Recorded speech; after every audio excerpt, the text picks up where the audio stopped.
I know you gonna dig this. I'm outside in an AMG, right outside, TT. Twin Talk Podcast. Ooh, buddy, I'm a failure, man. I'm a super failure. I just got back from the corner store. My whole body was burning hot because I was walking to the corner store quickly trying to get there before it closed, and now I'm fucking I'm freezing. So sorry, 1 second. I thought I was gonna sit there in my shorts and my shirt, but the more I sit here and cool off, the more I'm, getting freezing. All right, body temperature down, clothes on, comfortable again. I'm making this podcast because I missed last week, and then I missed this week because I told myself I would put these out every Wednesday, and I don't have consistency, man, and it's making me so angry against myself. I almost want to just start beating the shit out of myself. I feel like I have everything in life that I want, except for I'm a lazy piece of shit and I don't have consistency. And I think those are two completely different things. So yeah, I'm just gonna, first thing I'm gonna do is just record one of these every single day, just to get myself comfortable with the feeling of doing it, because I've been doing little podcasts for years, but I've never done it consistently to the point where I'm like, oh, we're on episode number 400. I just fucking, I let it languish because I just don't. I'm gonna end up repeating all the stuff I've talked about before, but it goes into like me being too not listening, not caring about anything, not having anything that like I'm shooting for, and like, so the intent in my movements isn't strong enough, isn't grounded in anything. It's a whole existential crisis that like I don't know. I guess you figure it out by moving through and trying to like grow day by day, but that's hard for me because consistency is hard for me. I'm so lucky that I didn't grow up like rich.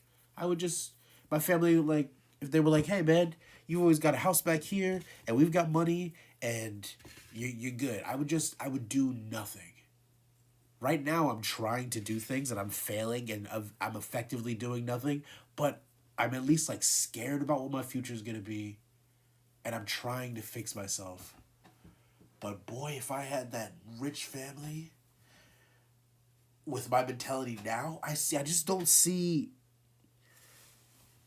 don't see a benefit in like striving to be something better. Except for, I just don't.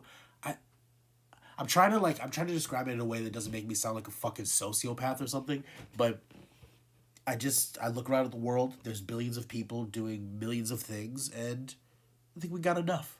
We've got what we need in terms of like grunt workers. We've got homeless people to keep other people working hard and scared to be on the street. We've got rich people fucking shit up. We have every type of art you could ever want just floating around in the world. What is there left to do? I feel like you need an incredibly strong sense of ego to wanna really do anything. And you need an extreme sense of naivety or maybe that's too disrespectful. Maybe it's like, it's not naivete. Maybe it's like you need a high sense of morals to want to like eschew any sort of creative endeavor and instead like get a job at the grocery store and like volunteer at a pet shelter. That's, I was gonna call that naive, but maybe that's just somebody who's just content but also has a high enough sense of morality that they're like, I need to be productive in my community, and so I feel good when I know I'm adding. But to me, I've had those thoughts, and I have those thoughts, but then I start to look at the rest of what's happening in life, in our society, and I just go, either the good that I put in is going to get washed away by somebody's bad, or I'm going to do a bunch of good and never get anything for it, or I'm going to do a bunch of, like, there are people who raise their kids really well, and then those kids end up killing them in their sleep. Like, to me, I have an ideology where the universe, the world, life, everything, it means nothing. There's no inherent meaning in any area of life. And I feel like that's a truth that if you sat down with any religious person or scientist or anyone and you talked with them for long enough and you went around their different caveats and their different ways of framing the world and if you battle all that for long enough, everyone can get to the idea that there's no inherently meaning in life. Nothing means anything. Sometimes people suffer for no reason. The concept of suffering is even up in the air for debate. But that's a dangerous place to stop. And if you get locked there, if you get locked in that spot, and the material conditions of your life allow you to indulge in that thinking, then what's the point? You'll get stuck there. I think I'm stuck there right now. And I think it's a horrible place to get stuck. It's why I constantly say that I would rather, if I had a kid, I would rather them be religious than think the way that I think. I think that the idea that there's no inherent meaning in life is an ultimately freeing thought, but it's a bear trap. It's quicksand. It's so many things. But I don't want to turn into one of those guys. I don't want to turn into like a Jordan Peterson that's like, there's no meaning in life, so we have to cling to meaning. Jesus died, so we have to bring Jesus back. Jordan Peterson will claim to not be religious, and then he'll do all these things that clearly show that he thinks, oh, we need religion for society to function. And it's very creepy because it feels like what you should think is hey, humans can be so much more, so let's go be more. But instead, Jordan Peterson goes, oh my God, humans could be more, but that's scary. And what I do know is religion. So let's go back. It feels like he wants to backtrack. It's very, very, it's gross. But I'm trying not to be that. But I don't know what else to be. I don't know what else to be. I don't know how to fix myself. I don't know. I think what I need to do is take my 32, Jesus Christ, my 32 years of experience and stop conceptualizing things so much. Stop trying to stop thinking and getting metaphysical or metacognitive about whatever thought I'm not smart enough to even do any of that respectfully enough. I need to get very robotic about life, I think. What I tried to do the other day was sit down, write out a schedule, and then I'm going to go by that schedule. Literally the next day, or it was like last week or whatever. Literally the next day, I just fell off. I just started doing the things that I would normally do. And I think most people, I don't know if it's most people, I think a lot of people try to do a task and then their brain will if they get off task, their brain will be like, hey, you're not doing what you know you need to be doing. And then those people go, oh yeah, let me just get back to what I know I need to do. My brain tells me, Ian, you know you're not supposed to be doing this right now. You know it. Why are you doing it? And I keep like a snake oil salesman. I just keep convincing myself that no, I'll do this or that in 5 minutes, or oh, I just want to get to a stopping point and then I'll do what I know I need to do. And then I wake up the next morning and I go, wow, I really just tricked myself into being a piece of shit again. And I keep saying I'm not going to do it again, and I do it again. And it's just to the point where it's like, dude, just kill yourself. What are you doing? What are you doing? But then I have that thought that every artist should have, and a lot don't, where the only, Seth Rogen said it perfectly. Maybe I'll just play that clip. Or maybe, no, I'll just try to paraphrase. He just basically was saying that the difference between creatives that make it and are successful and creatives that don't, the only difference that he sees is that the people who make it never stop. And I love that thought, because a lot of artists will create a piece of art, they'll go after some endeavor, it doesn't work, and they immediately go, well, the world has judged me and I'm not worthy. Time to hang it up. And when you're in your 30s, most people think, oh, I should have a business, I should have a house, I should have kids. I don't... When I was a kid, I always thought that 25 was super old. But I never thought you should have a kid by then. I always thought my assumed age for like having kids and having your life together was like 45, 50, because I was around a lot of people that had like they were getting into their 40s and their 50s and they were like, "Ooh, I'm owning a business. Ooh, I'm starting to like I just bought a house. Ooh, I'm doing this and that." And when you're 30, you don't have everything you want. You see friends of yours buying houses or getting married or securing a job. It's it really the world just weighs down on you and just goes like, fucking, what are you gonna do? Do something. You haven't done anything? Give it up then, you loser. It's never gonna work. And it's so depressing looking at all my friends and looking at all of my peers and just seeing everyone feeling that same feeling. And to bring it to One Piece real quick, this is why One Piece for me, there's certain things that come around in your life and they hit you at the perfect time.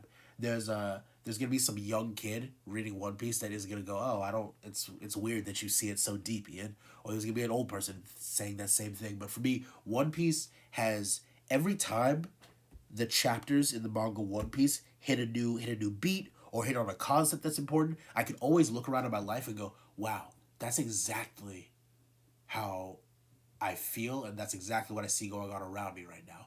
Like the part that I'm trying to bring up is that recently, Luffy, Straw Hat Crew were running around in Kaido, what an emperor of the sea. They were running around in his base. They're trying to find him, beat him up. They're trying to win this war between these two pirate crews. Oda, the author of the story, in a lot of his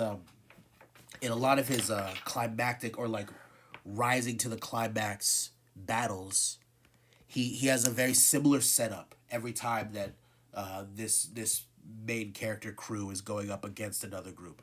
They will be in a location like video game location, and there will be tiers to everything. There's the bottom floor where the grunts are fighting. There's a second floor where like the like third in command is fighting. There's a fourth floor where like the second in command is fighting, and then there's a top floor where the captain is usually fighting the strongest guy. And so there's always this like Bowser's Castle type of thought with like or type of setup with these battles.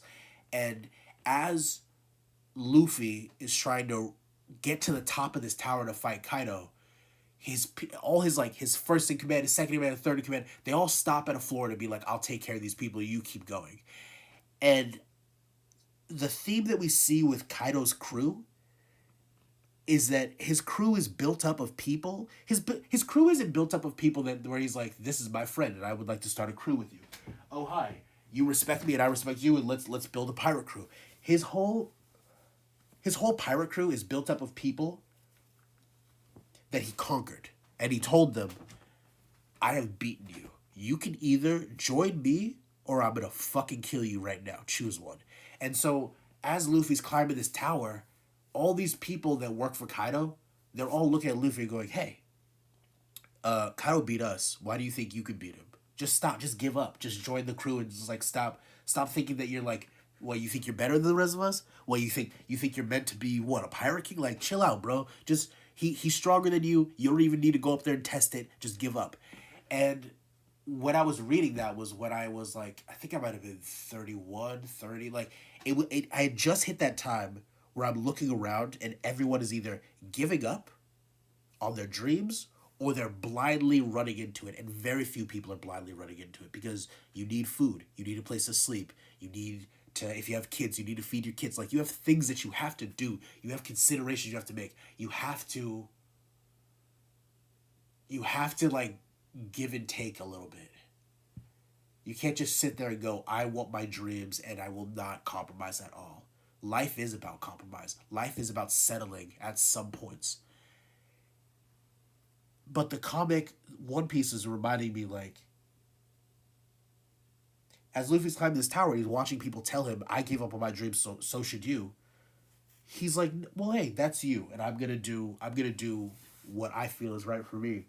And it's very simple, but it's a powerful message. And when you're at a time in your life where a lot of things hasn't worked out, and you're looking around and a lot of things hasn't worked out for other people, it's always been a great reminder that, hey, you, Ian, you would rather be homeless and hungry on the street than go work another shitty job and just give up.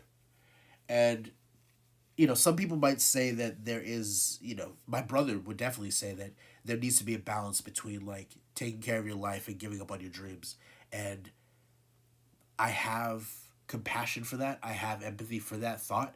But I also think that when I watch my brother settle for a job and for comfortability, I see him give up a lot of what was amazing about us 5 to 10 years ago. And I might not even feel as deeply about it as I do if I was recently talking to him and we were talking about how good we had it a couple of years ago and when we were selling art on the street on Newbury in Boston. And he said, hey man, we can get right back to that. And in my head, I was like, what? We can get right back to that. I've been telling you that this is what I want to do for years, and that if you and me would just work together, the fact that we're twins would just, we would launch back off. If we would just, there's so many people waiting for us to make paintings, waiting for us to be that again. Let's do that. And from my perspective, it's been years of him saying like, that's over now. That's not that anymore. Grow up. So to have him just casually be like, we could do that again, and then watch him go to his job and tell me how he's going to use his free time to go like plant trees and like how he's liking going to work and like just coming home and just like kicking it. Like he doesn't want that, but he looks me in the face and says we can be that. It's frustrating. So for me, because he said that and to watch how he acts, my compassion for get a job while working on your dreams only goes but so far. I am fully on the train of run full speed ahead towards what you want until you die. And I don't know how else to I don't know how to get him to see empathy for it without him also having to like put a qualifier on it of like, yeah, well, come on, man, I want to blah, blah, blah, blah. It's silly. It's silly conversation because while he's at his job making whatever couple hundred he's made every few weeks, when we would sell art, we could do a painting for 2 hours in one day and then go sell it to somebody for $1,000 or $500 or something. That math to me, like the possibility of that is so much more exciting and motivating than I can project 2 years into the future and I know exactly how much money this job is going to give me. That's just the thought of that makes me like uncomfortable. Just the thought of that makes me super uncomfortable. But anybody who's watched me and watched how lazy I am would say, well, if that shit's so motivating, why aren't you doing more?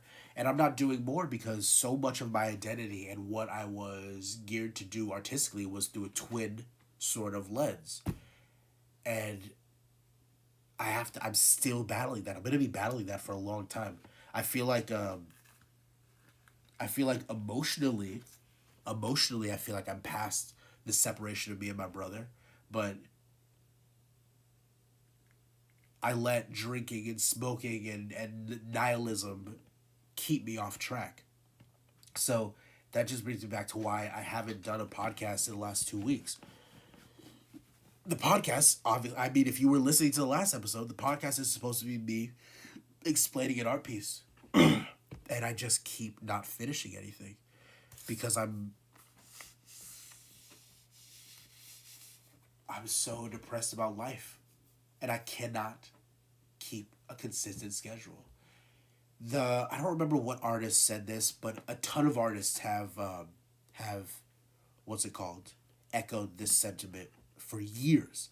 That when you're an artist, you need to be consistent because when you have no good ideas, when work isn't selling, when you're feeling down about whatever, the only thing that's going to keep you going through is your consistency. Your routine. I get up every day, I punch this button, I do this, I do that, and I move on. And I loved the organicness I love the organic nature of just randomly making art, looking a mess, going out onto the street and just selling it and then going back and enjoying my afternoon. And there's no structure to it. And the older you get, the more structure you need in your life. It's a fucking fantasy world to think that you can just roll around in your shit and do whatever you want. Even the people that become successful doing what they want eventually have to apply a structure into what they do. And I'm having trouble doing that because it's hard. I don't know. It's hard. It's hard when you have the mix of things I have going on. The codependency, I'm not even going to go through it again. It's self-indulgent to keep describing it the way that I do. I think repetition is really important, and if I'm going to explain myself in any way, I'm going to have to repeat things over and over again. Oh, man. I do this with my friends all the time because I'll talk to them, and I can look in their eyes, and I see that they're not listening, and they're not paying attention. And sometimes I'll re-say things later because I'm thinking, are you going to stop me and let me know that you've heard this? Or are you going to let me keep talking? And a lot of times they just let me keep talking, or they show me that they don't remember what the fuck I was talking about. But they won't say it. And so it's frustrating to me. It's made me go, just keep repeating. When they tell me things, and then next time we're talking about something again, I will actively go, damn, you definitely told me that, but I can't remember. My mind I will talk about how I can't remember. I don't get the full communication that I want from the people around me, and it makes me really frustrated. Being a twin, and I don't even think my brother experienced being a twin the way that I did. I felt so unbelievably comfortable in expressing myself to my brother, and we would have these intricate ways of like picking away at a topic until like a vulture until the bone is like completely clean, and there's no stone unturned. And watching my friends kind of just like have no interest in that is really hard for me. It's once again, I might have talked about this last episode. It's why I've stopped trying to podcast with people, because I can't train you to want to talk. You have to want to talk or not. Or I have to be so curious to talk with you, but even then it's a journey to find out if this person would be like a good conversationalist. Conversations to me are like sex. Everything to me is like sex, but conversations are so much like sex because like my brother is horrible at conversational sex, because when he talks, he closes off avenues of conversation. Every comment he makes shuts a door, as if he's trying to trap you in a corner so that he can go, I see what this is. Instead of open up the doors, let the thought walk wherever it's going to walk, and as it rolls around, it collects like a snowball, and eventually you go, look at that. I can see the enormity of what this is now. I can really look at all sides of this because I gave it room to breathe and grow. My brother doesn't do that. And it got me to a point where I went, you know what? I just can't. I want the art with you. I want to do artistic things with you. But the podcasting thing is now like, I'm just not even interested anymore. It could be great. It still could be great. But my brother's just, the way that I'm not geared to be consistent, and I have to work on that. He's not really a personable and social guy, and he has to work on it. But he doesn't see a reason to work on it. I see a reason to work on my laziness and inconsistency because there are certain things that I want on the other side of that. He doesn't see a reason to work on his social stuff, or maybe he does, but he doesn't work on it because deep down, he's not concerned about it just like being around people. He's more concerned about being alone. That's why being off secluded in his apartment with his job and his shit like makes him happy, and he's happy with that, and that's what he wants. You show what you want with your actions. I love talking, and I think that I have some great thoughts and feelings, but my actions are that I'm a bum who hasn't gotten anything together, and I have to eat that. That's what I am. I don't get to be like, oh, but I have these empathetic thoughts, and I love and care about all people. That doesn't matter. Who am I helping? Who am I hurting with my actions? Who am I like? I'm barely even taking care of myself.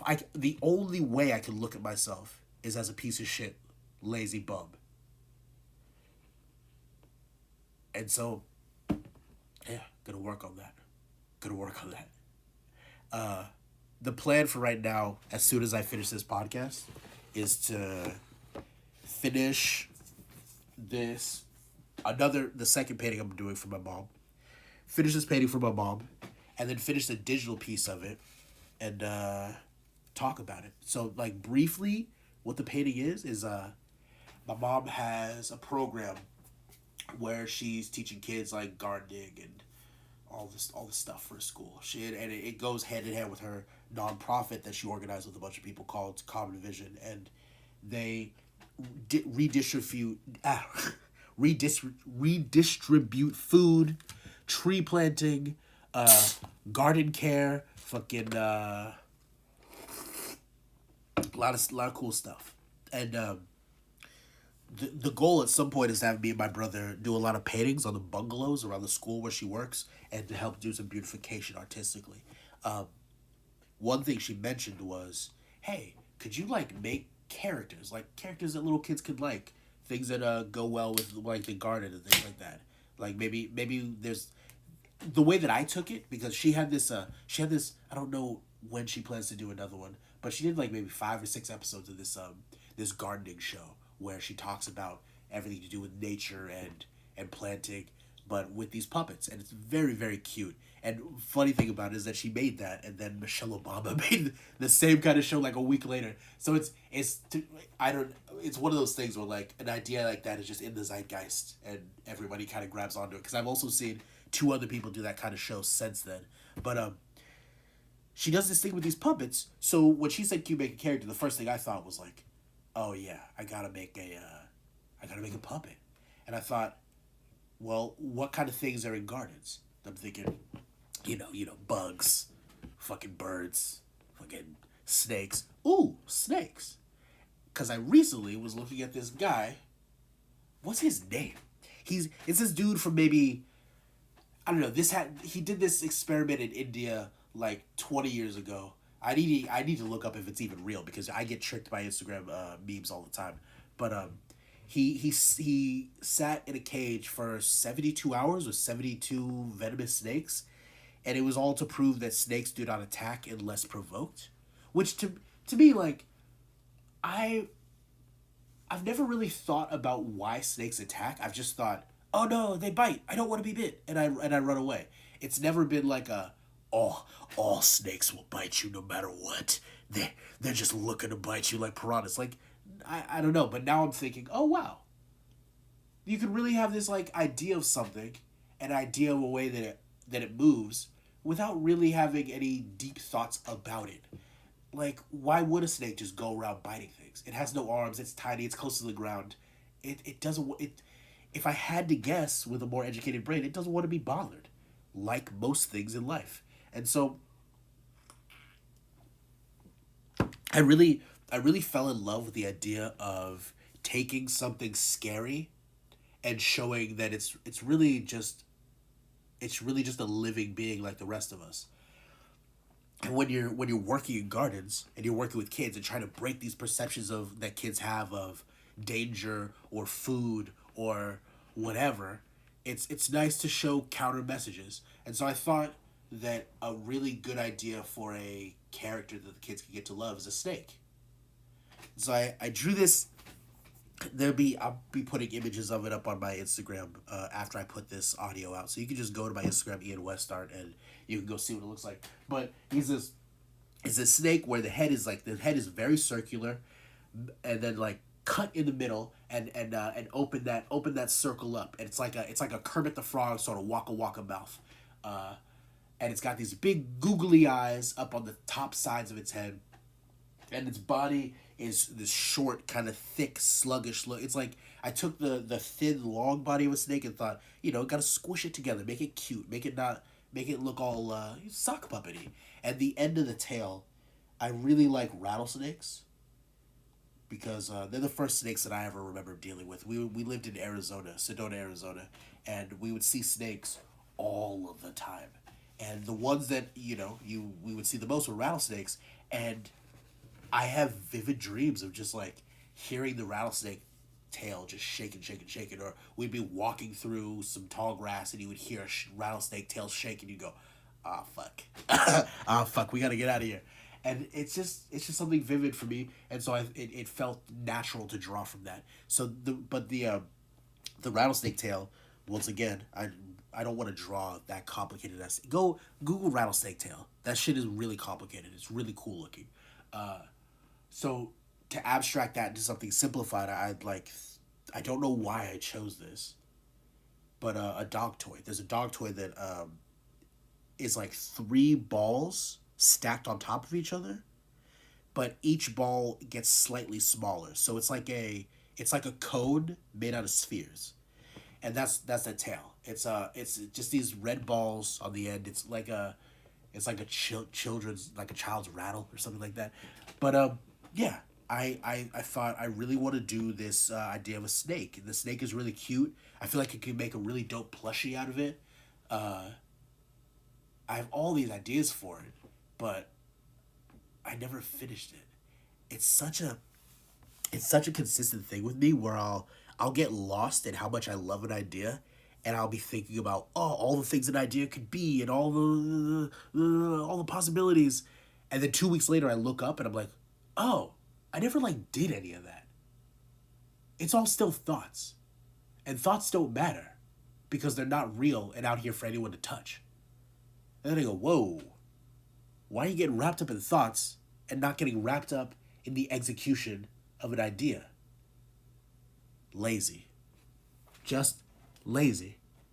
Had enough success where I know what success feels like, and so I'm not as pressed about being successful because I know that it's all fleeting and it's all a constant treadmill. And so then I'm kind of just getting juiced about ideas. And it's silly. It's silly. It's gross. I need to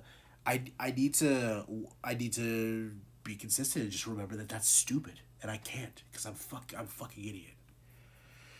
Anyways, it's been 30 minutes. This is long enough. I want to do hour, 2 hour, 3 hour things, but I don't keep enough memory free on my iPad, and that's the problem. I need to stop taking screenshots because I have all these ideas. I literally have maybe 1,000 art pieces started in my Procreate file, in my Procreate app, and it's taking up like 70 gigabytes of room on my iPad, maybe 90 gigabytes. It's retarded. I don't need to do that. This thing has like 250 gigabyte memory, 260 gigabyte memory. What the fuck am I doing with 90 of those gigabytes being taken up by sketches that I haven't touched in 3 years? Doesn't make any sense. So trying to execute. Whew, that felt good. I need to doing these podcasts, speaking out loud in a way where I know someone's gonna listen to this, and I need to be a man of the things that I say, or I need to care about the intent that I put out. That helps me stay more consistent. So what I'm gonna do is I'm closing this down in a second. I'm gonna probably turn on Mr. and Mrs. Smith because I'm really excited to see if that's good or not. I'm not hearing good things past episode 1, but I'm excited to find out. And I'm gonna make a schedule of what I do every hour of the day. And a lot of those hours are gonna have to like 2:30 p.m. to 7. Might just be make dinner and clean with no real specific adherence to an hour and a minute. But I need to structure my life. There's so many people I've heard say this, where last person I just heard say it was Rex Life Raj, and it made me want to make an art piece about him. There was a time years ago where he called me and my brother to do a mural in his studio, and we talked about it for a second, and then it never turned into anything, and it just makes me so sad that I've had every opportunity that any artist wishes they could have. Fucking big artists, medium-sized artists, companies. I've had all these opportunities. I know so many cool, rich people with connections. I have everything I need to figure out how to get the artistic life I want. But I'm spoiled. So I'm not as motivated. I'm not as hungry as somebody else. And I hate that. I fucking hate that. And I'm going to kill that inside myself. Rex Life Raj said something that I've heard tons of people say, but he's the last one I heard say it. If somebody asks you to do 4 plus 4, you can do that in your head. It's 8. It's whatever. If somebody asks you to do 2 times 7 times 25 divided by 1/3 multiplied by a long ass division problem, you're gonna look at them and go, I need some paper, I need some pen and paper, just like give me a second to like write this out. That's what you should be doing with your life. Your life is not this simple 4 plus 4 equation. Your life is an extremely complicated math problem, and you need to sit down with a piece of paper and you need to work it out. And that thought is so obvious, but so powerful. Again, I love these tiny sentiments that are so powerful. They make you go, oh, duh. Why was I fucking doing that? What the fuck is wrong with me? So, yeah. Hopefully, my goal right now is to, no matter how small the painting is, I'm going to do a painting every single day. And I'm going to do a podcast. Let's try every day for 1 week. Let's not promise hella shit. Let's just try every day for 1 week right now. And if I can do that, I won't kill myself. Let's just start there. Yeah. Whatever else I wanted to say, I'll say it in the next podcast. So, bye-bye. Have a good life. Work hard. I love you. Mwah.